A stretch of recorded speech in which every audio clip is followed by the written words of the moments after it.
Amados hermanos, muy buenos días. Les saludo con la paz del Señor.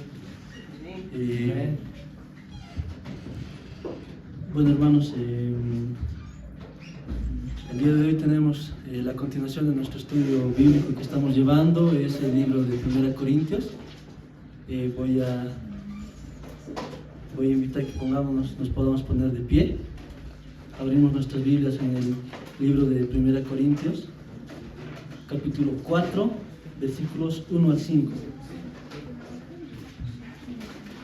Y estos son los versículos que vamos a exponer el día de hoy. Y si ya lo tienen, hermanos, leamos. El título dice: El misterio de los apóstoles. Así, el ministerio de los apóstoles. Así comienza. Dice el capítulo 4. Así pues, téngannos los hombres por servidores de Cristo y administradores de los misterios de Dios. Ahora bien, se requiere de los administradores que cada uno sea hallado fiel. Yo en muy poco tengo el ser juzgado por vosotros o por tribunal humano, y ni aun yo me juzgo a mí mismo, porque aunque de nada tengo mala conciencia, no por eso soy justificado, pero el que me juzga es el Señor. El versículo 5 dice: así que no juzguéis nada antes de tiempo, hasta que venga el Señor, el cual aclarará también lo oculto de las tinieblas y manifestará las intenciones de los corazones, y entonces cada uno recibirá su alabanza de Dios. Oremos, hermanos. Padre eterno, Padre celestial, Dios todopoderoso, Señor, que todo lo conoce y todo lo sabe, Señor.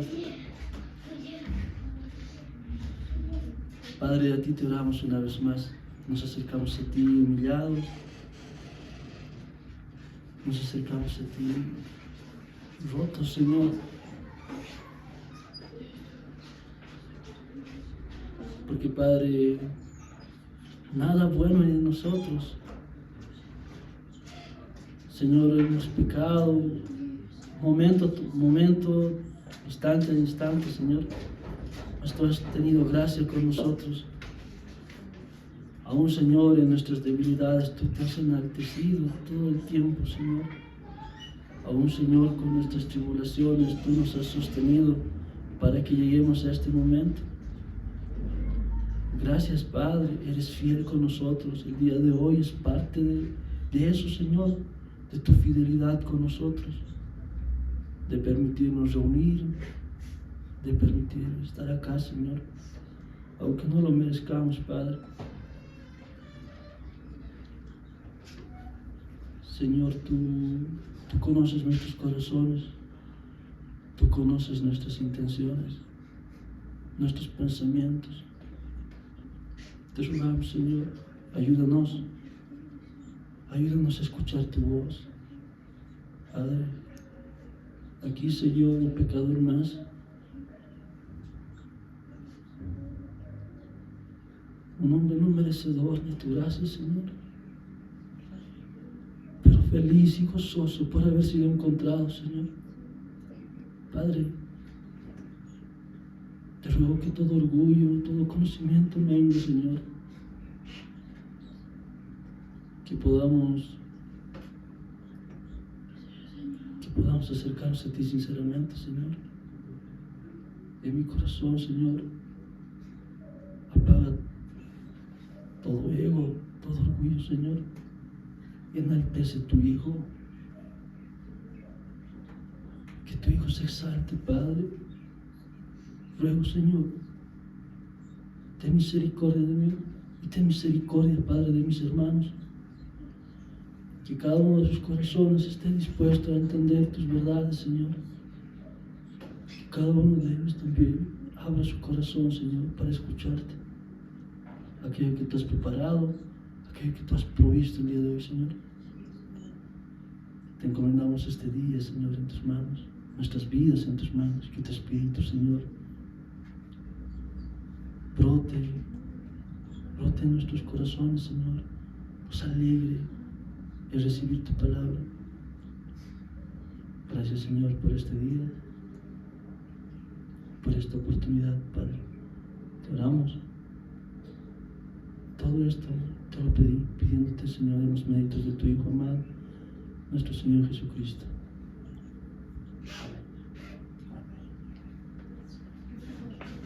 ¿Pueden tomar asiento, hermanos? Bueno, hemos estado, hermanos, este tiempo teniendo el estudio de 1 Corintios. Ya más o menos estamos familiarizados con lo que ha estado pasando en la iglesia de Corinto. Y para tenerlo más claro y entender la razón de por qué está pasando este tipo de problemas, porque en el primer capítulo hemos visto que había una diferencia, se podría decir, ¿no?, de afines teológicos, ideales dentro de la iglesia, debido a que había, bueno, pues grandes pastores en esa iglesia, hermanos, ¿no? La iglesia estaba dirigida en la iglesia habían enseñado el apóstol Pablo, Apolos, que en Hechos nos menciona quién es Apolos, una persona muy elocuente, muy bueno, muy sutil, muy capo para expresar la palabra o sus pensamientos mismos. De repente, una persona muy hábil en ese sentido. También estaba Cefas, Pedro, ¿no? Y había una separación en la primera etapa del primer libro, en la primera etapa del libro de Corintios. Esta iglesia, hermanos, probablemente vamos a analizar este tema porque ¿por qué razón más o menos había este tipo de separaciones? Y una de las razones es probablemente la ubicación geográfica que esta iglesia tenía. Corinto estaba situado estratégicamente, hermanos. Estaba frente a Atenas y dos de sus puertos, Corinto tenía dos puertos. Entonces, los barcos, no sé cómo les puedo explicar, era como una península acá y otra península acá, y Corinto está acá. Entonces, Corinto era la unión de dos mares, ¿no? Entonces, había un puerto en el lado oriente y otro puerto en el lado occidente. Entonces, eso significaba que había mucha afluencia de personas. Corinto estaba situado estratégicamente para poder llevar la mercadería de un lado al otro. Entonces, los hermanos acá, las personas acá vivían del tema de los impuestos por el traslado y demás, ¿no? Esto significaba, hermanos, que ampliamente, al tener dos puertos, tenía alta afluencia de personas extranjeras. Esto significa que personas extranjeras llegaban de distinta ideología, de distinto pensamiento, diferentes, y llegaban a Corinto, y probablemente algunos se quedaban allí, abrían negocios, o probablemente se quedaban un tiempo. Pero por ambos lados, Corinto era un punto focal que permitía comercio, que permitía turismo, cultura, una afluencia de ese tipo de cosas. Y con tanta diversidad, una de las razones en Corinto, una de las diosas a las que adoraban era la diosa Afrodita, ¿no?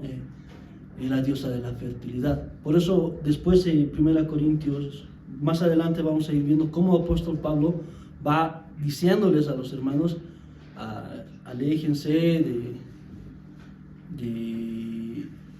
de este tema tan particular que es la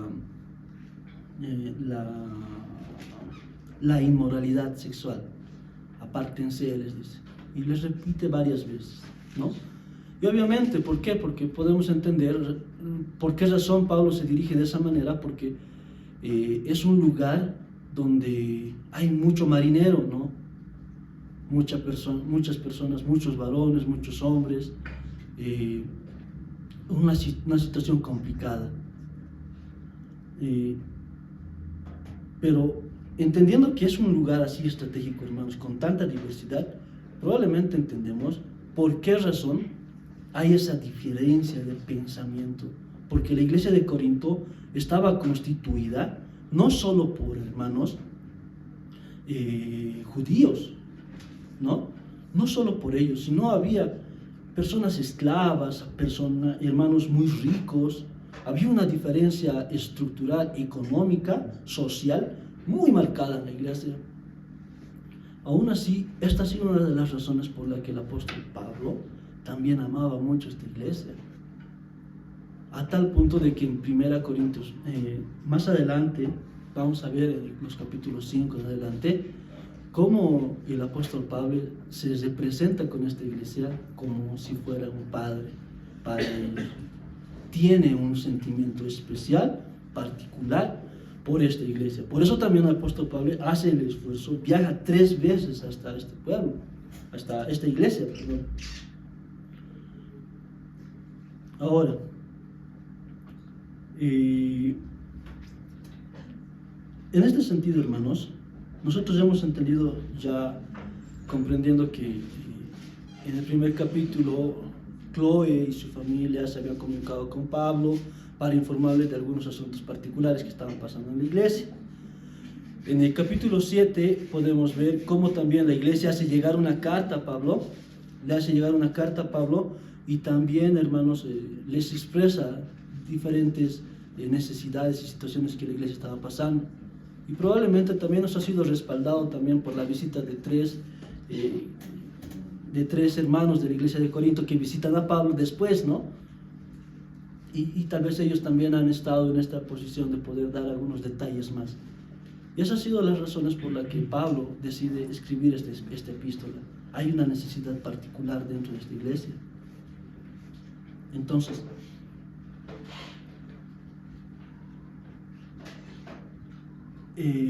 hermanos, entendiendo esta situación, nosotros hemos concluido en una parte particular. Hemos terminado entendiendo de que en la iglesia de Corinto había un problema de división en el liderazgo, ¿no? Algunas personas decían que somos de tal. Estábamos separados. La iglesia se empezó a desunir y Pablo claramente viene y les dice, ¿no? En el capítulo 3 les dice, ¿acaso Cristo está dividido? No, Cristo no está dividido, ¿no es cierto? Y tratando de exhortarlos, ¿no? A los hermanos para que entiendan que Pablo, Apolos y demás, y los apóstoles simplemente eran, ¿cómo se puede decir?, criados del Señor, sus sirvientes. Eran personas que no tenían la razón para poder ser incluso seguidos, ¿no? Ellos no tenían la autoridad para poder dividir la iglesia, y eso es lo que trata de aclarar Pablo, de decir, nosotros solo somos sirvientes, parafraseándolo, ¿no? Hermanos, nosotros solo somos sirvientes. Y ahora en el capítulo 3, terminando el capítulo 3, vemos que Pablo, podemos ver en los colaboradores del Señor, termina indicándoles de que todo, hermanos, todo es de ustedes.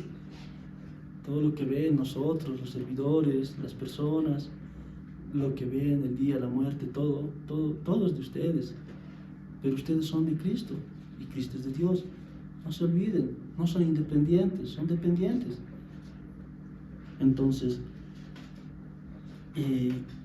así empezamos, ¿no? Este estudio de 1 Corintios capítulo 4. Entrando a esta situación, hermanos, quiero de repente hacer un paréntesis para que podamos entender lo que está pasando ahora. También en nuestra sociedad, ¿no? Lo que estamos viviendo en este tiempo es esta situación del mundial. ¿Cuántos no han visto los partidos? Seguramente todos.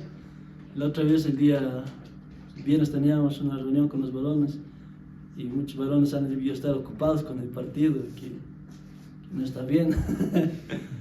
Pero, hermanos, yo me ponía a pensar y decía, cuando una persona, por ejemplo, en este tema de los partidos, y los que, hermanos que juegan algún deporte, sea fútbol, sea cualquier otro deporte, si quieren ser profesionales haciendo algún deporte, la intención es que las personas, para que ustedes lleguen a ser profesionales directamente, es que alguna persona importante reconozca este talento, ¿no? El mundial probablemente es la oportunidad para muchos jugadores para que ellos puedan ver sus talentos, ¿no? La capacidad que tienen, sus habilidades. Y una observación que yo tenía era que no solamente, porque también he visto los partidos, hermanos, no muchos, pero había personas que no se dedicaban a ver el partido, sino a hacer redes sociales. Y esta es una manera de buscar atención, ¿no? Las personas están intentando buscar aceptación personal ante todas las personas. Las personas quieren ser reconocidos, los jugadores quieren ser reconocidos por, no sé, los comités olímpicos, qué sé yo. Pero también las personas, o muchas otras personas, quieren ser reconocidas socialmente. Quieren tener un reconocimiento personal. Quieren ser reconocidos por las personas. Y esto también pasa con nosotros, hermanos. Pasa con nuestra iglesia, pasa con cada uno de nosotros. ¿Por qué? Porque realmente a veces intentamos sobresalir porque, o bien, yo soy un buen actor, o yo canto bien. Inconscientemente queremos que las personas nos reconozcan. Y no solamente en la iglesia. Quisiera que los demás hermanos de las iglesias conozcan ese talento. Soy buen músico, soy un buen expositor, o soy un buen trabajador, soy un buen compañero de trabajo. Muchas veces engañados por esa falsa humildad que tenemos, ¿no? Estoy orgulloso de mi humildad, una frase que podemos decir inconscientemente. Entonces, tratamos de tener un beneplácito de parte de las personas, tratamos de agradarles. Y eso es complicado, y eso es un problema, hermanos, porque en este capítulo vamos a ver, en estos versículos vamos a ver que el Señor tiene otro tipo de medida para reconocer al siervo, reconocer a sus hijos. No son sus habilidades, no son su manera de pensar, de hacer las cosas, no, sino es otro tipo de medida que tiene el Señor. Ahora bien, hermanos, la pregunta que nosotros deberíamos hacernos probablemente es, no deberíamos pensar si realmente soy reconocido por las personas, o soy famoso, o me conocen, cuán conocido soy, sino la pregunta que deberíamos hacernos siempre, hermanos, es, ¿realmente el Señor me está reconociendo? ¿El Señor me reconoce? ¿Me conoce? ¿Soy fiel a este Señor? Esa debería ser la pregunta. No directamente tratar de encontrar una afirmación, sino nosotros preguntarnos a nosotros si realmente nosotros somos merecedores de esa atención, hermanos, ¿no? Y en el camino vamos a ver, empezando, hermanos, la identidad de un verdadero obrero. Hermanos, nuestra iglesia está sujeta a nuestro pastor, a nuestro liderazgo, ¿no es cierto? Pero también tenemos que entender, hermanos, y esta situación es también para nuestro liderazgo. En Hechos podemos ver que no hay diferencia entre pastor y ancianos, por ejemplo. Ambos son pastores. O sea, tanto podemos decir el anciano, con nuestro pastor, por ejemplo, el anciano Juan Cruz, porque es nuestro pastor, ¿no? Pero si nuestro hermano Ronnie o nuestro hermano Hermógenes también son ancianos, también son nuestros pastores. Es necesidad que ellos también sean nuestros pastores, porque así lo es, así lo dice la palabra, ¿no? Entonces, estas características vamos a ver en nuestro liderazgo y en nuestra propia vida, hermanos. Empezando, hermanos, en el capítulo 1 dice: así pues, Tengamos los hombres por servidores de Cristo. Téngannos los hombres por servidores de Cristo y administradores de los misterios de Dios. Empecemos con este versículo, hermanos. Esta palabra, así pues, es como decir, por esta razón que ya he expuesto antesito, hace un ratito, téngannos ustedes, los hombres, por servidores de Cristo. Es decir, hermanos, es decir, que Pablo ha expresado una situación particular en el capítulo 3. Desde el 21 al 23 dice: así que ninguno se gloríe, y capítulo 3, así que ninguno se gloríe en los hombres, porque todo es vuestro, sea Pablo, sea Apolo, sea Cefas, sea el mundo, sea la vida, sea la muerte, sea lo presente, sea lo porvenir, todo es vuestro, y vosotros de Cristo, y Cristo de Dios. Y por eso dice, así pues, entonces, por eso, ténganos ustedes, hermanos, ténganos ustedes, los hombres, ténganos a nosotros por servidores de Cristo. Y como todo era para el hombre, dice, ténganos a nosotros, considérenos a nosotros como servidores de Cristo para ustedes. Somos servidores de Cristo, que el Señor ha puesto para ustedes. Así como todo es para ustedes, todo es para ustedes, considérenos a nosotros, que Dios nos ha puesto para ustedes, para su servicio. ¿No? Entonces, Pablo exhorta a los corintios a jactarse de los hombres o de sus atribuciones, diciendo, yo soy Pablo, de Apolos, de Cefas y demás, ¿no?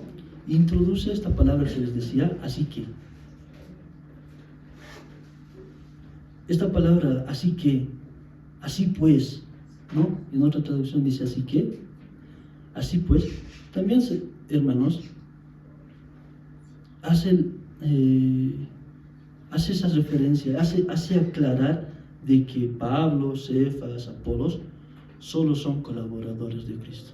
Lo que anteriormente exponían los hermanos, que solo son servidores. Nosotros no tenemos razón para poder ser seguidos, dice. Nosotros no hemos hecho nada. Nosotros solo somos trabajadores. Y aquí es algo muy particular y algo muy importante, hermanos, porque la palabra servidor en esta parte de la Biblia es distinta a otras partes donde usan servidores con la palabra, con su traducción de diáconos, ¿no? Servidores de copa, ese tipo de servicio. En esta parte no está usando esa palabra, en esta parte está usando una palabra que dice hiperetai. Esa es la traducción de siervo, hiperetai. El comentario de Simon Kistemaker dice, no usa esta traducción de diáconos, usa hipereta. ¿Y qué significa hipereta? Esa palabra refiere a los remeros de bajo rango, a los remeros que están bajo la cubierta del barco. Y es interesante, hermanos, por entender esta situación, porque cuando Pablo está refiriéndose a Apolos, a Cefas, a todos los apóstoles que están predicando, les está diciendo, somos hiperetas, somos remeros, somos las personas de más bajo nivel, que están debajo incluso, ¿de qué? De la cubierta del barco. Somos las personas que no se ven. Esos somos nosotros, dice. Ahora es interesante poderlo ver, hermanos, porque decía, al final de cuentas, hermanos, los remeros del barco, si bien no son las personas que se reconocen o las personas que podemos ver, son las personas que impulsan el barco, que mueven el barco. Y qué bonita ilustración, hermanos, qué bonita manera de verlo ahí, porque decía, es así, el servicio de nuestro liderazgo hace eso y debe hacer eso, ¿no es cierto? Ahora, Pablo en esta situación, en esta parte, lo único que quiere es mostrar esta relación que tiene, que es aclarar esta relación que hay entre los pastores, los obreros y la iglesia. pero también aclarar esta relación que hay entre la iglesia, entre los obreros y Cristo. Ese puente es el liderazgo, es el siervo, es el obrero. Ese puente para atrás, ahorita vamos a ver por qué razón es ese puente, para qué es ese puente, porque ellos nos transmiten algo, ¿no? Nos transmiten algo. Continuamos leyendo, dice, y administradores de los misterios de Dios. Ahí vemos. Entonces, el pastor, el liderazgo, son ese puente para transmitirnos los misterios de Dios. Antes de esta palabra dice, y administradores, hermanos. Esta palabra administradores es mayordomía. Entonces, yo quisiera preguntarle si alguno tiene mayordomos en su casa. Y honestamente, yo creo que en mi familia estamos muy lejos de tener uno. Y no conocemos esa situación. Pero un mayordomo, hermanos, es una persona encargada. Una persona a la que ustedes puedan confiarle todo lo que quieran. Ustedes pueden encargarle su casa, su vida, ¿no? Al mayordomo en una casa. Yo, bueno, como les digo, no tengo experiencia, pero generalmente en las películas o cosas que veo, el mayordomo está encargado de la alimentación, está encargado de suplir las necesidades en la casa, de cuidar los bienes de un amo, ¿no es cierto?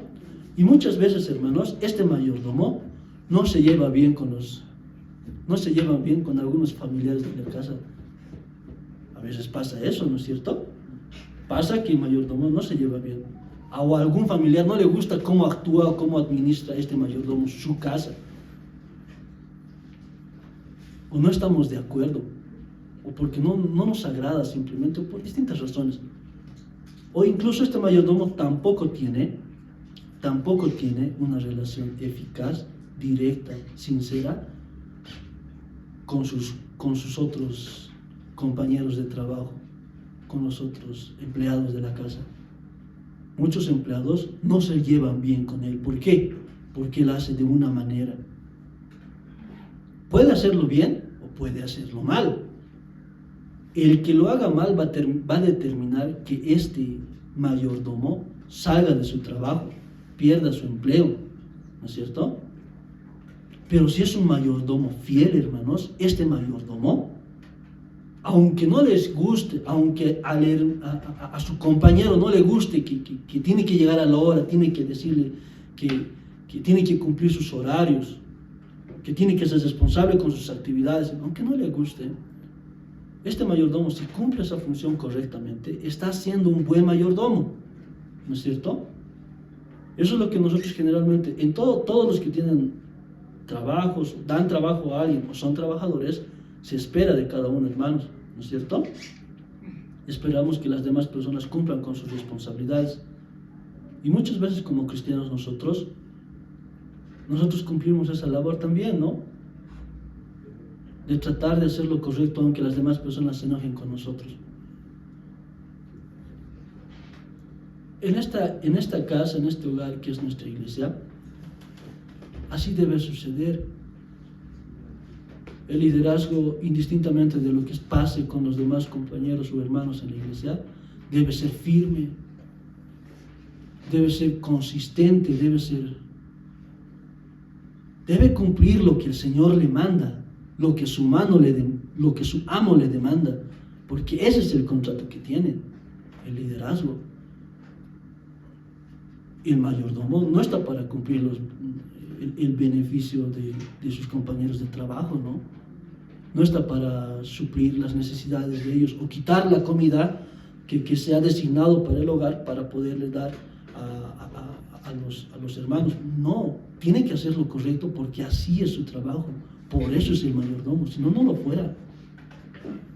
Entonces, en esta parte, hermanos, dice, nosotros somos esos servidores que no se ven, esos remeros de barco, esos administradores, esos mayordomos de la iglesia, solamente somos ese instrumento que el Señor usa. nosotros no ponemos las reglas. Nosotros solo somos impulsadores de lo que Dios nos ha encargado. Y esta parte, misterios de Dios, es algo importante, porque en el capítulo 2, versículo 7, podemos ver que vuelve a hablar de esta misma palabra. Dice: mas hablamos sabiduría de Dios en misterio, la sabiduría oculta, la cual Dios predestinó antes de los siglos para nuestra gloria. Este misterio, hermanos, es el misterio del Señor.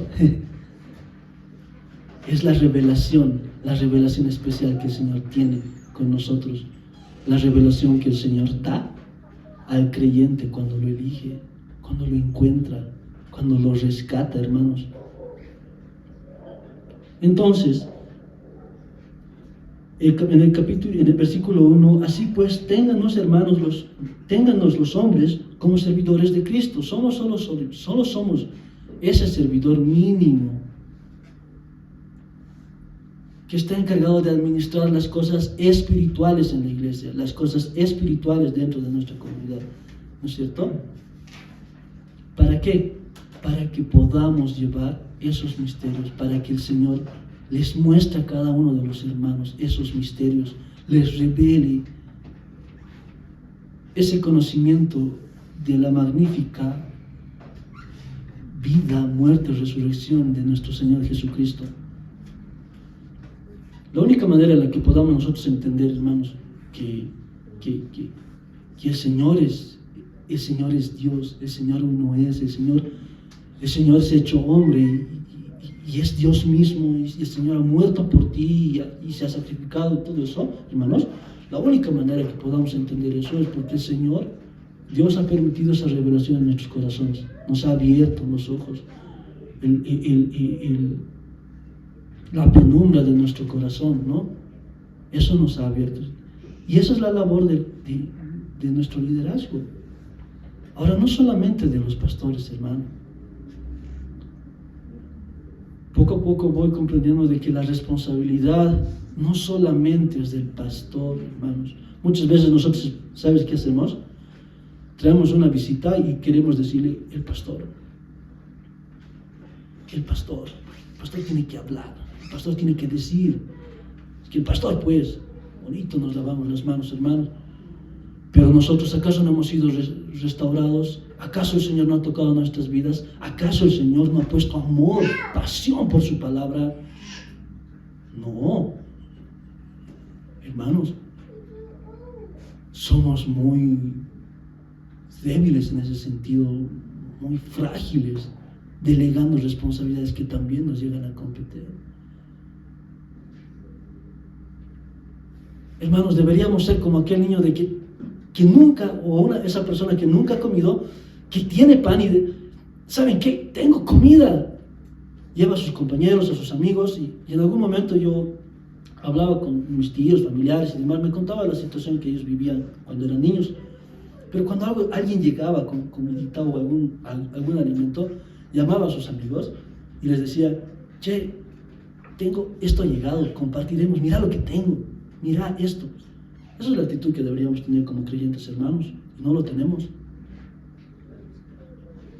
Nosotros queremos hacernos de la vista gorda probablemente de este tipo de responsabilidades y delegarles todo a nuestro liderazgo. Es bueno que nosotros conozcamos del Señor y es necesario, hermanos, es necesario. Es muy, muy, muy necesario para que nosotros tengamos claro la palabra dentro de nuestra comunidad cristiana, dentro de esta iglesia, hermanos. Y vamos a ver para qué es necesario, para fortalecer precisamente esta coinonía, esta comunión que tenemos nosotros con los hermanos, unos con otros, para que podamos crecer espiritualmente, para que podamos ayudar a nuestros pastores y a nuestro liderazgo también a poder entender. Si nosotros estamos equivocados, hermanos, el pastor, nuestra observación del pastor nos va a aclarar y va a ser de bendición para nosotros, Pero si nosotros teníamos la razón, también va a ser bendición para nuestro liderazgo. De cualquier manera, hermanos, eso nutre la iglesia, nutre a sus miembros, hermanos. Ahora, resumiéndolo, entrando al versículo 2, hermanos, teniendo ya claro esa razón por la que Pablo nos insinúa que los hombres, insinúa que liderazgos son siervos, pero son administradores de algo muy, muy importante. Ahora dice, ahora bien, nuevamente usa esta palabra, como así pues, ¿no? Ahora dice, ahora bien, se requiere de los administradores que cada uno sea hallado fiel. Vuelve a usar esa palabra como intentando resumir lo que ha dicho en el versículo 1. A los corintios, a esta iglesia, hemos entendido que, hermanos, les gusta, se ven atraídos sus debilidades, estos pastores elocuentes, capos, ¿no?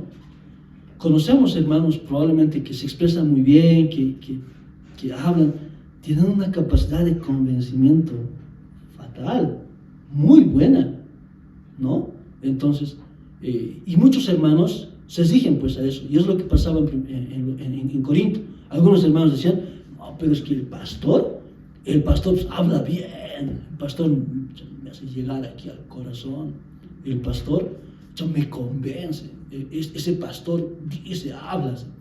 Y claramente pues podemos ver en los primeros capítulos que eso es lo que está pasando con Corinto.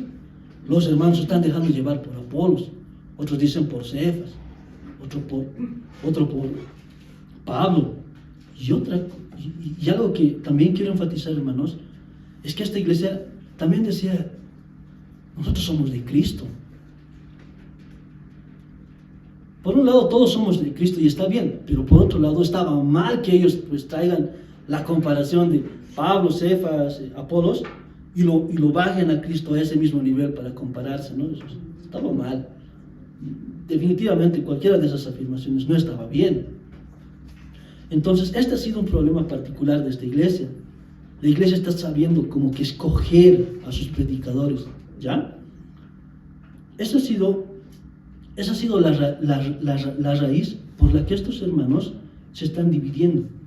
Uno es mejor que el otro es mejor que el otro.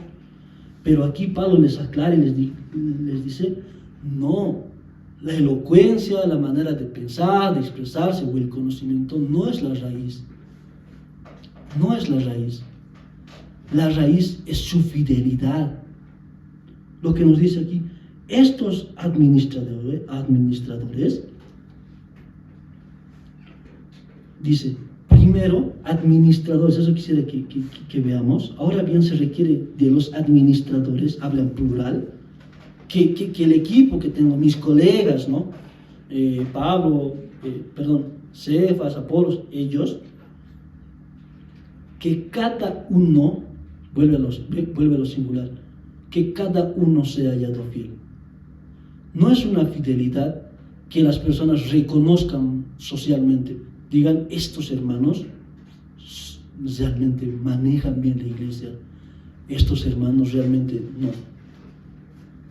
Y esto, hermanos, también para nosotros, que cada uno sea hallado fiel, determina prácticamente que cada persona es responsable de esa fidelidad. No podemos hablar de una fidelidad conmutativa, social, ¿no? de varias personas. No. Cada uno de estos administradores es necesario que sea hallado fiel.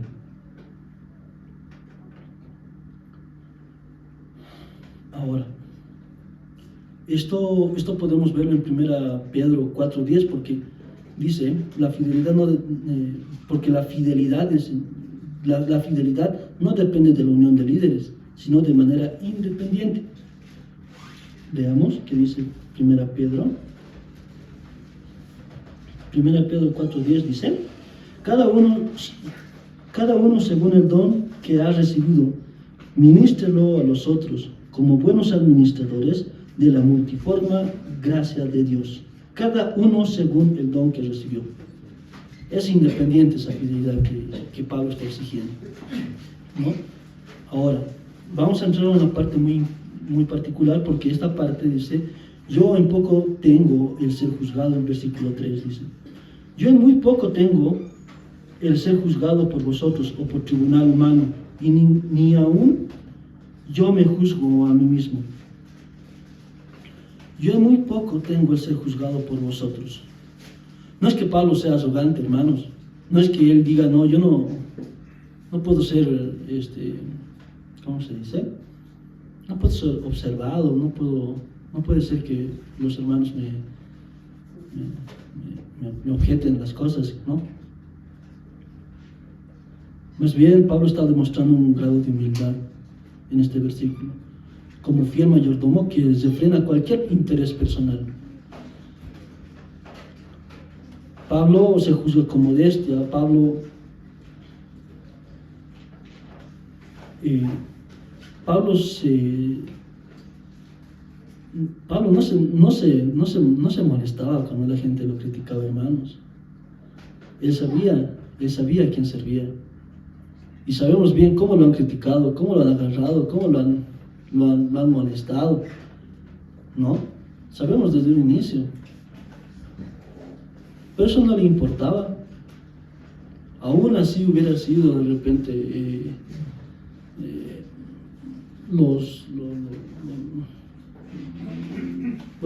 lo que ha llegado a ser, pues, ¿no? En la sinagoga, los fariseos lo han criticado y demás. Eso no le importaba, porque él sabía a quién servía, hermanos, pero no lo dice de una manera arrogante.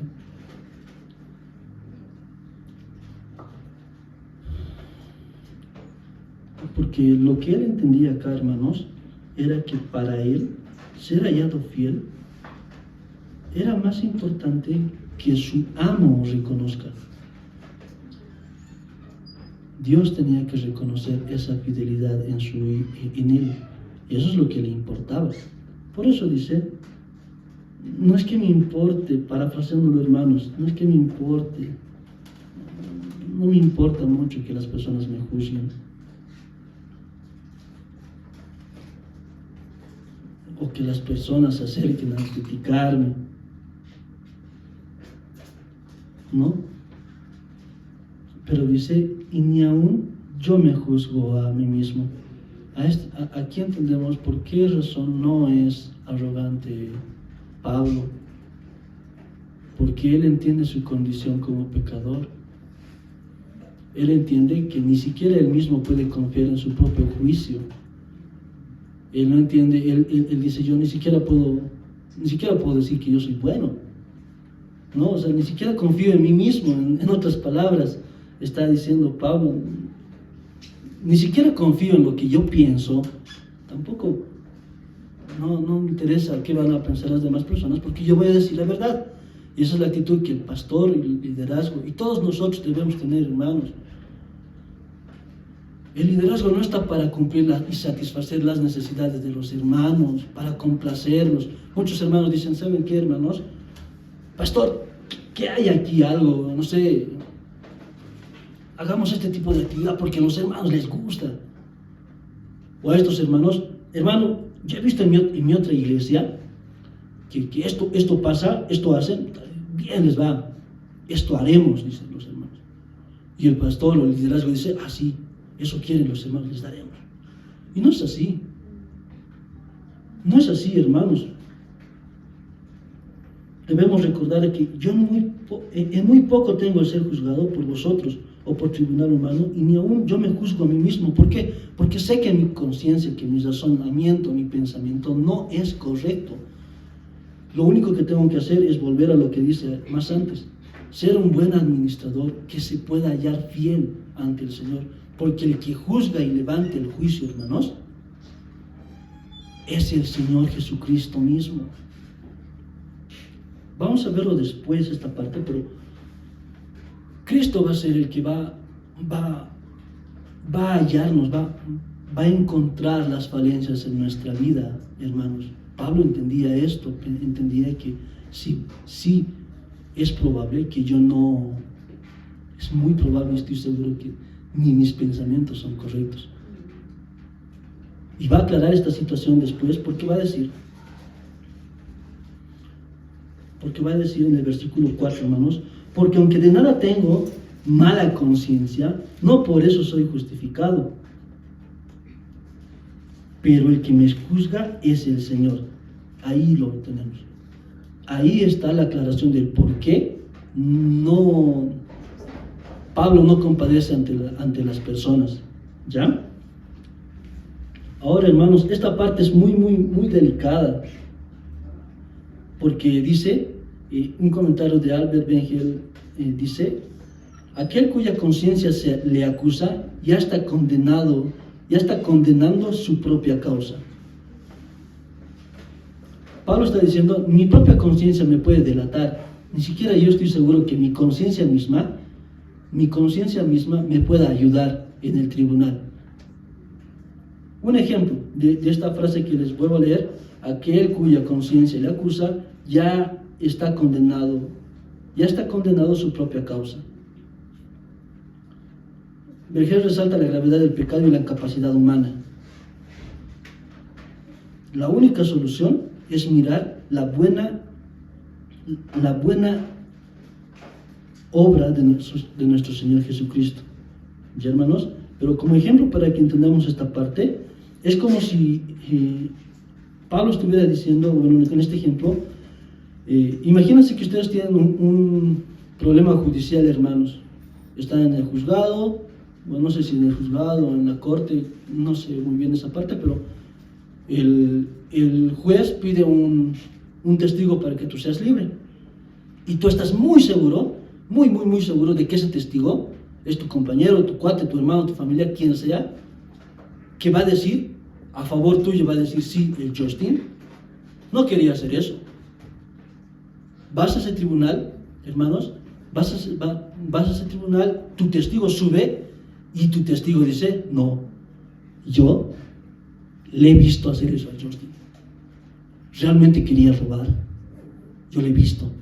Pero tú jurabas y hiperjurabas que este testigo iba a decir a tu favor, iba a apelar a tu favor, iba a decir, no, Justin no ha hecho eso. A eso se refiere. Cuando eso sucede, hermanos, como culpable, necesitas que el juez dictamine, te dé una carta escrita y realmente diga que ya eres culpable, para que tú entiendas que ya eres culpable, ya has perdido el caso. No, pues, en el momento en que este testigo va contra ti, hermano, ese ratito te das cuenta de que no, ya perdí el caso. Otro ejemplo rápido es cuando estamos aprendiendo a conducir. En tu examen de conducción está el tutor, está a tu ladito, y tú estás estacionándote y chocas la vereda, el palito de adelante, le das atrás, le rompes el parabrisas al auto de atrás.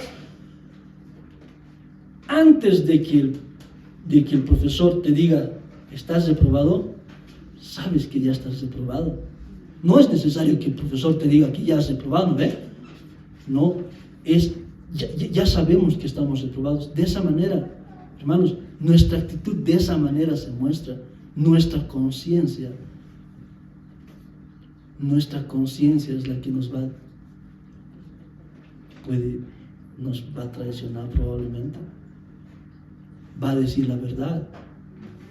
Es como si Cristo se acercara a la conciencia en el tribunal y le dijera, no sé, pues, hermano Alan, tú no querías venir a la iglesia. No, pero yo he venido, yo quería. ¿Cómo es conciencia de Alan? ¿Quería venir o no? ¿Y la conciencia qué va a decir? Oh, yo sabía que él no quería venir ese día. ¿Se dan cuenta, hermanos? Nuestra inocencia de conciencia, nuestra limpia conciencia, puede engañarnos. Y un consejo que me daba un pastor con los problemas en el matrimonio que podemos llegar a tener, hermanos, es: hermano, un secreto me decía, y se lo comparto, hermano, qué buen dato. ¿Por qué?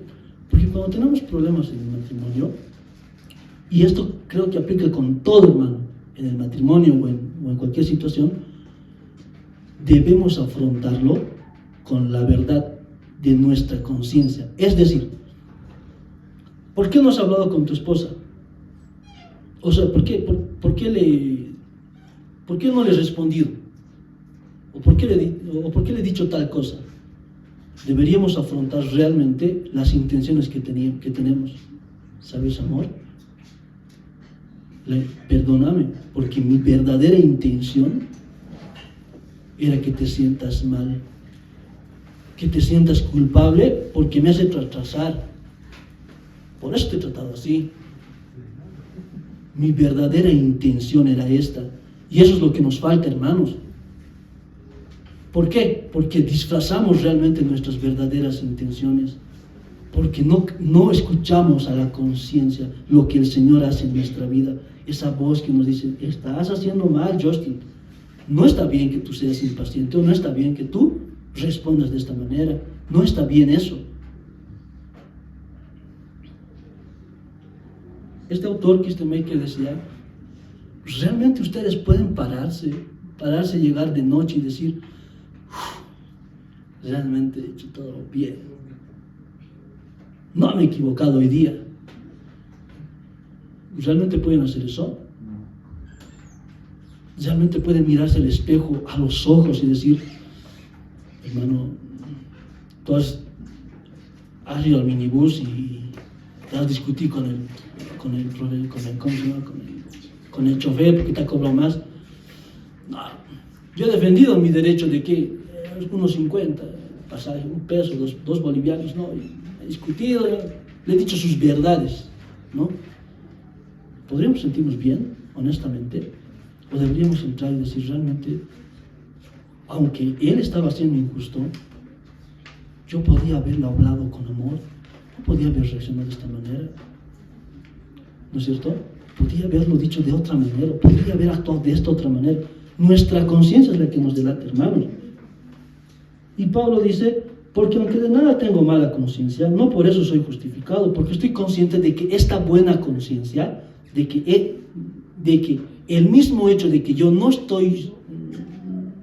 creo que no estoy haciendo nada malo, estoy seguro de lo que estoy haciendo, eso no significa que el Señor me salve por esa acción, porque eso sería contradictorio a lo que nos dice Efesios 2, digamos, ¿no?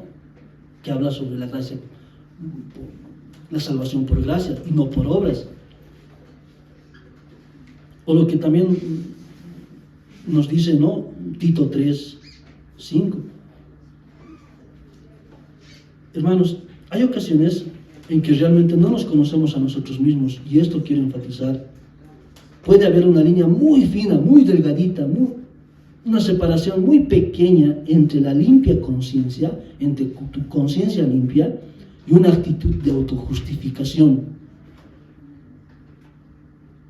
Ahorita les doy ejemplos para entender. Por esa razón tenemos que tener cuidados, hermanos. Vamos a hacer rápido varios ejemplos para entender esta parte, porque creo que es muy, muy importante. Porque todos nosotros estamos viviendo probablemente, y vivimos muchas veces, autoengañados, creyéndonos buenos. Es decir, en la situación pastoral, un pastor o líder responde de manera cortante, fría y un tanto humillante a un miembro de la iglesia que tiene una duda teológica o que cometió un error doctrinal. ¿Ya? Este pastor le responde de esa manera fría.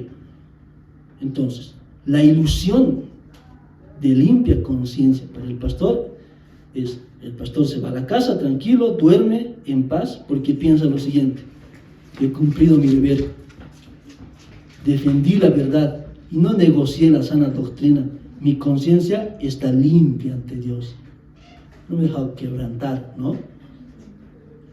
La realidad de la autojustificación en ese ejemplo, hermanos, detrás de esa supuesta paz lo que hay es un orgullo intelectual y falta de amor. Racionalizó su dureza llamándola celo por la verdad. Ha entendido su acción, porque yo estoy entendiendo que es, o sea, lo ha tratado de camuflar con la palabra celo de la verdad, ignorando que la Biblia manda a corregir con mansedumbre, según 2 Timoteo 2:25. Este hermano, o este pastor, o este líder, o cualquiera de nosotros, ha usado la verdad como un escudo para proteger su ego. Otro ejemplo, en una situación de matrimonio, lo que les decía, después de una discusión matrimonial, el esposo decide dejar de hablarle a su esposa durante 2 días enteros. La ilusión es una conciencia en su conciencia limpia, su ilusión, la mentira. Él se justifica a sí mismo diciendo: tengo mi conciencia tranquila porque decidí quedarme callado, no responderle, para no irritarle, para no lastimarle, para no dañarle, no empeorar las cosas. Yo he hecho bien, estoy guardando la paz del hogar. Pero la realidad de su autojustificación, hermanos, el silencio prolongado, la ley del hielo que este hermano, que ese esposo ha cometido con su esposa, es una forma de castigo y manipulación psicológica. Él no está buscando la paz, está resentido, herido, pero disfraza su amargura con autocontrol y prudencia.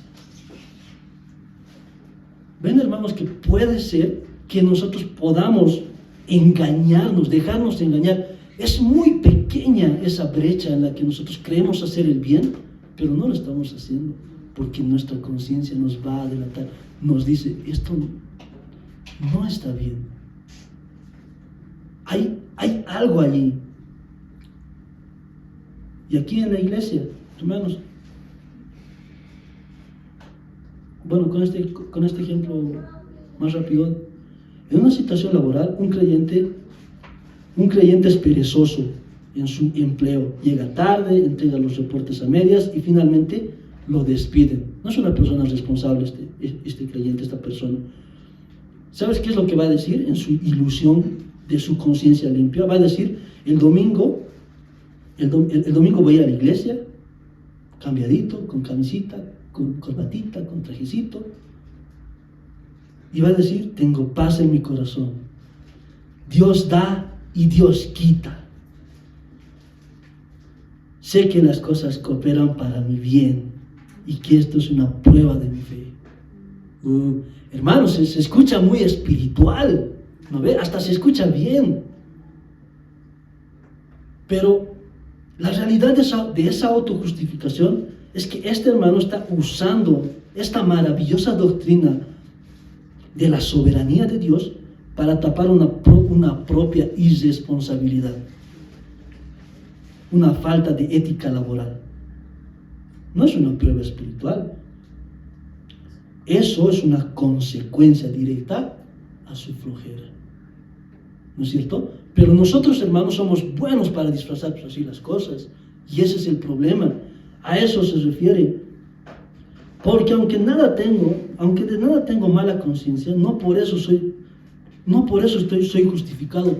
No porque yo me sienta bueno, hermanos, con estos ejemplos, no porque este esposo se sentía bueno por cuidar el corazón de su esposa, o este hermano que ha perdido su empleo se sentía bien porque creyendo que Dios da y Dios quita. No por esa razón yo voy a ser justificado. No el Señor me va a salvar por esta razón. No va a pasar por eso. ¿Por qué? Porque, hermanos, el Señor conoce nuestros corazones. Porque el Señor conoce tu conciencia, conoce lo que quieres realmente. Y la palabra del Señor dice que el corazón del hombre es engañoso. Nos hace matar, nos hace destruir, nos hace... en los afectos espirituales del hombre, ¿qué es? Matar a Cristo, humillarlo, escaparse, irse, alejarse del Señor. Esa es su naturaleza pecaminosa del hombre. Obviamente, el hombre no va a ser justificado por ese tipo de acciones. Pero ojo, hermanos, nos dejamos llevar porque estas acciones son visibles. Probablemente, hermanos, hay muchos pecados que son muy visibles. Hay muchos pecados que son visibles y por mucho tiempo nosotros mismos hemos podido albergar hermanos que nos han estado mintiendo y han estado mintiendo, fingiendo que son hermanos piadosos, hermanos amantes de nuestro Señor Jesucristo, mas no obstante no tenían nada en su corazón, nada en sus pensamientos y nada en su... Hermanos, solo es reconocer que solo el Señor puede comprender, puede ver nuestra realidad. Es la razón principal para poder ver a Cristo, hermanos, a su Hijo. Entender que nosotros no podemos ocultarle nada al Señor.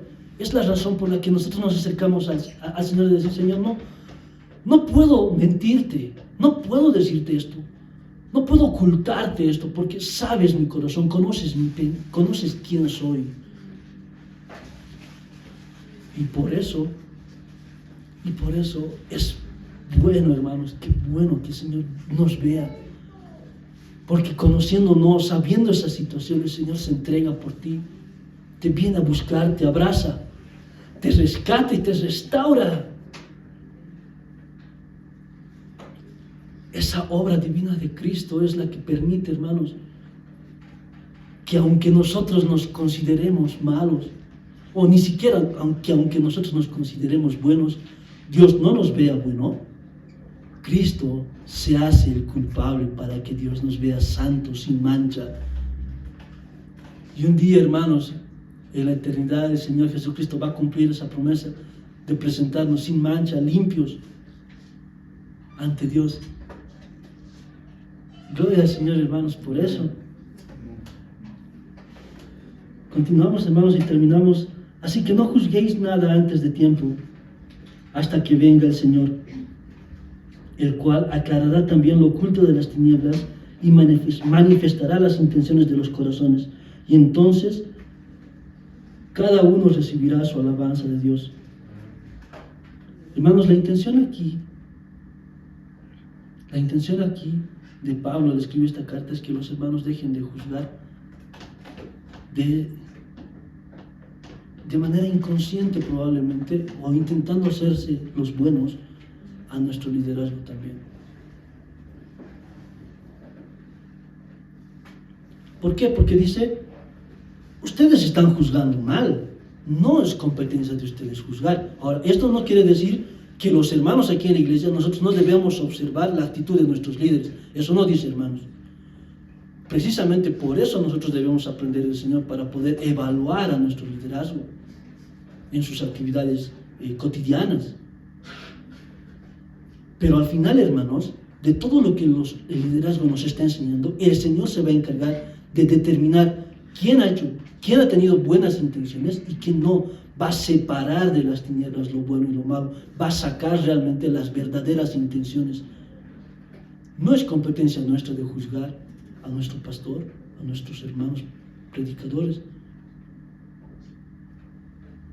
pero sí tampoco significa, hermanos, ojo, que dejemos de lado el cuidado de sus vidas.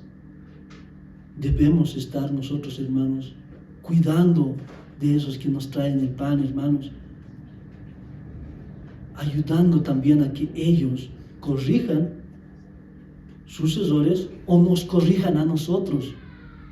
Lo que les decía en principio, si nosotros como creyentes hablamos sobre un tema particular con nuestro liderazgo, pueden pasar solo dos cosas: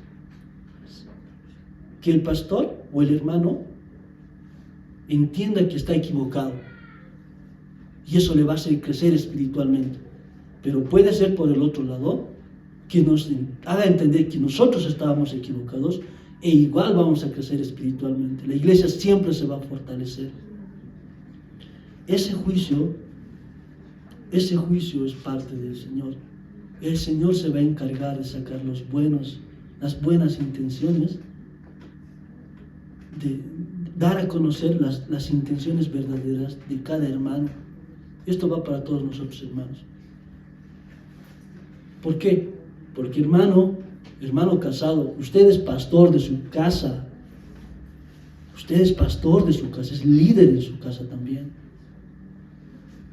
Debemos considerar en nuestras familias el estar en constante crecimiento espiritual con nuestros hijos, con nuestras esposas. Y no confiar en nuestra conciencia, hermanos. Y si tenemos conciencia, y Dios quiere que sí, bueno, todos lo tenemos porque así es el Señor, nos ha dado ese espíritu de poder remordernos todo el rato. Guiémonos, hermanos, por eso. Guiémonos por eso. ¿Por qué? Porque eso nos va a ayudar a evitar las cosas que no debemos hacer. El Señor es muy bueno en cuidar nuestras vidas, hermanos.